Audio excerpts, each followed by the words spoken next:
ये पहला अंग है 64 अंगों में से। गुरु पद आश्रय, भगवान कहते हैं कि भगति तात अनुपम सुख मूला, लेकिन मिलेगा कब? मिले ही ये संत हो ही अनुकूला। जब तक संत कृपा नहीं करेंगे, संत मतलब गुरु, जब तक गुरु कृपा नहीं करेंगे तब तक भगवंत क्या है, भक्ति क्या है, ये हमें समझ में नहीं आएगी। देखिए, भगवान को तो कई लोगों ने देखा, भगवान को तो दुर्योधन ने भी देखा, और क्या किया? भगवान को बांधने का प्रयास करने लगा। जब भगवान शांति का संदेश लेकर हस्तिनापुर आए थे, जब कंस के रंगशाला में चाणूर, मुष्टिक, ये सब लोग जब भगवान से मिले, इन लोगों ने तो भगवान का दर्शन किया, तो जब युद्ध करते हैं तो भगवान के शरीर से उनका घर्षण हो रहा है। भगवान अब जब पंजा कुश्ती करेंगे तो क्या होगा? कुश्ती में दोनों हाथ, एक हाथ इधर से इधर से, और घर्षण होगा।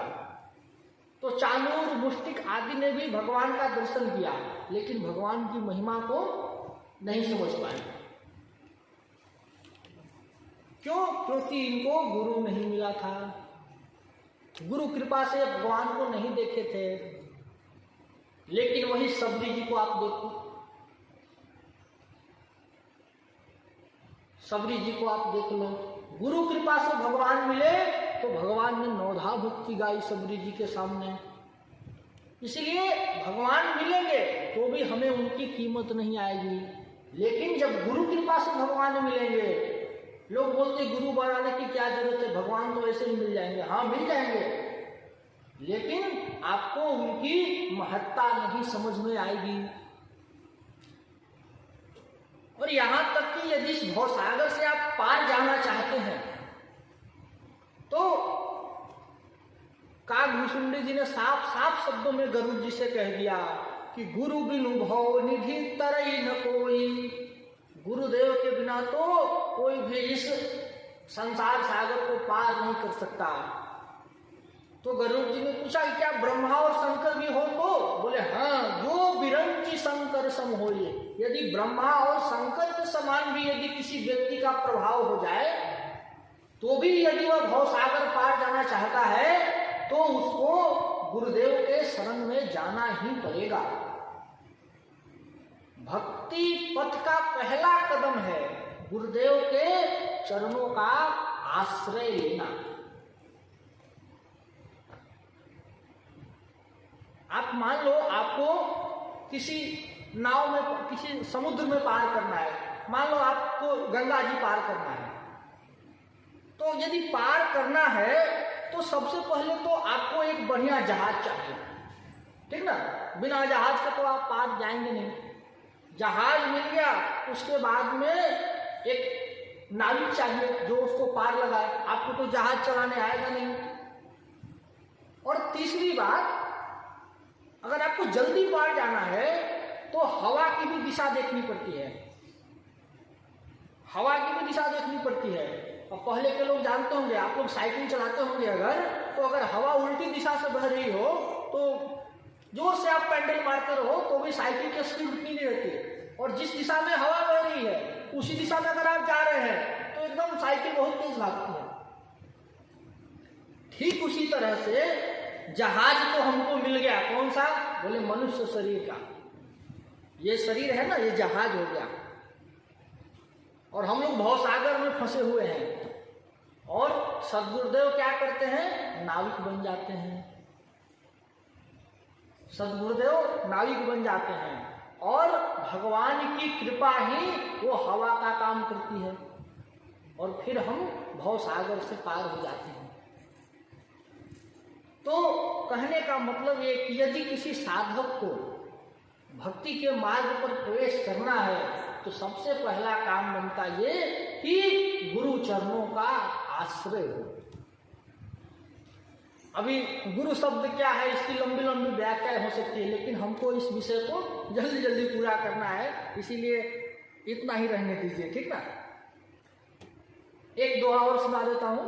कबीर जी कहते हैं, कबीर साहब कहते हैं कि क्या था दोहा वो, देखो, हाँ, क्या दोहा था वो, सदगुरु मिले अनंत फल, कहत कबीर विचार। हाँ, तीर्थ नहाए एक फल। आप किसी तीर्थ में स्नान करते हैं तो आपको एक फल मिलेगा, धर्म मिलेगा। तीर्थ नहाए एक फल और संत मिले फल चार, और लेकिन सदगुरु मिले अनंत फल, कहत कबीर विचार। कबीर साहब ने कहा कि यदि आप किसी तीर्थ में नहाने गए तो आपको एक फल मिलेगा, धर्म मिलेगा। यदि तीर्थ में आपको संतों का दर्शन हो गया तो आपको चार फल मिल जाएंगे, धर्म अर्थ काम मोक्ष। लेकिन यदि उन संतों में से भी यदि आपको सद्गुरु मिल गए तब समझिए कि आपको सब कुछ मिल गया। तो इस तरह से किसी भी तरह से हमें गुरु चरणों का आश्रय लेना ही लेना है। तो ये पहला अंग हो गया भक्ति का। अब दूसरा अंग है भक्ति का कि श्री गुरुदेव से कृष्ण आदि दीक्षा तथा भजन शिक्षा प्राप्त करना। पहला अंग हो गया गुरुदेव के आश्रय में रहना, और दूसरा हो गया दीक्षा और भजन की शिक्षा प्राप्त करना। देखिए, भजन करने के लिए हमें मनमुखी रूप से नहीं, गुरुमुखी रूप से भजन करना होगा। मनमुखी नहीं, गुरुमुखी। कैसे? आप इसे समझिए कि एक बंदूक की गोली है। आप देखें, बंदूक की गोली इतनी सी रहती है, उसको अगर आप ऐसे फेंक कर मारोगे कुछ होगा? वही बंदूक के माध्यम से फेंक के मारोगे, क्या हो जाएगा? अरे गोली तो वही है। लेकिन ठीक उसी तरह से यदि भगवान का नाम है, हम सब जानते हैं कि महामंत्र है हरे कृष्ण कृष्ण कृष्ण हरे हरे, हरे राम राम राम हरे हरे। ये मंत्र सब लोग जप रहे हैं, लेकिन जब तक गुरुदेव रूपी बंदूक से नहीं निकलेगा तब तो कोई हृदय के पाप को नहीं काट पाएगा। इसीलिए जब तक गुरुमुख नहीं होते हैं, आपकी भाषा में कहूं तो गुरुमुख बोलते हैं ना, जब तक गुरुमुख नहीं होते हैं तब तक कोई फायदा नहीं है। यहां तक ग्रंथों में कहा है कि जो अदीक्षित है उसके हाथ का तो जल भी ग्रहण नहीं करना चाहिए। जो अदीक्षित है, जिसने कंठी आदि धारण नहीं किए हैं, उसके हाथ से जल का भी ग्रहण नहीं करना चाहिए। और गुरुदेव के आश्रय में रहकर ही भजन होगा। जिस मार्ग से गुरुदेव बताएंगे आपको कि भजन ऐसे नहीं, ऐसे करो। देखो, खाली खेत हो, ऐसे ही उसमें बीज, तो आपने कुछ गलती से कुछ गिर गया हो तो भी फसल आ जाएगी। और एक आप मेहनत करके एक तरीके से आप उसमें बीज बोकर करेंगे तो वो ज्यादा फसल देगा आपको। हम ऐसे ही मान लो बर्तन आदि धोते हैं, वहां पर देखो अपने आप कुछ न कुछ आ जाते हैं। कभी सरसों आ जाता है, कभी नींबू आ जाता है, कभी मूली आ जाता है, लेकिन वो आएगा भी तो आपको फल नहीं देगा। लेकिन अगर आप उसी को प्रॉपर, जब एक किसान अपने तरीके से लगाता है तब वो काटता है तो फसल घर में काम में आता है। तो ठीक इसी तरह से अपने आप किया हुआ भजन वो उतना फलदायी नहीं है जितना गुरु से भजन सीखकर। एक बच्चा अपने आप पढ़ाई करे और एक बच्चा किसी के द्वारा पढ़े तो दोनों में अंतर तो होगा ही। इसीलिए गुरुदेव से भजन सीखकर,